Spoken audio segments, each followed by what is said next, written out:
Hello hello खामरिमो good morning सबैजनालाई। मर्निङको सुरुवात चाहिँ सबैको नि प्रायः जस्तो नि कप अफ टीबाटै सुरु गर्ने बानी हुन्छ र त्यसमा चाहिँ बिस्किट्स या नमकिन छ भने एकदमै राम्रो। तपाईँहरूको सामना चाहिँ आज चाहिँ म एउटा नमकिन रेसिपी सेयर गर्नु गइरहेको छु। यो चाहिँ बजारतिर किन्दा पनि तपाईँले एकदमै पाउने गर्नुहुन्छ, तर घरमै बनाउनु आयो भने त किन किनिबस्नु होइन। अन्त त्यसको लागि सबसे पहिला तपाईँले आटा मैदा भए पनि त्यसलाई मजाले चाल्नुहोस्, त्यहाँदेखि कालो जिरा हाल्नुहोस्। र म यो नुनको बनाउँदैछु, त्यही भएर नुन चाहिँ मैले पानीमा फिटे, चिनीको बनाउनुहुन्छ भने पानीमा चिनी फिटेर हाल्नुहोस् मजाले।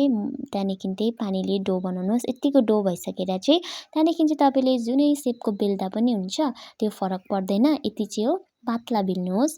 अहिले एकछिनमा फ्राई गर्दाखेरि राम्रो त्यो फुलिन्छ। त्यसपछि चाहिँ तपाईँले यसरी डायमन्ड सेपमा काट्दा पनि हुन्छ, जस्तै सेपमा काट्दा हुन्छ, तर मलाई चाहिँ मनपर्छ नि, बजारतिर पनि यस्तै सेपमा काटेको पाउँछ नि त।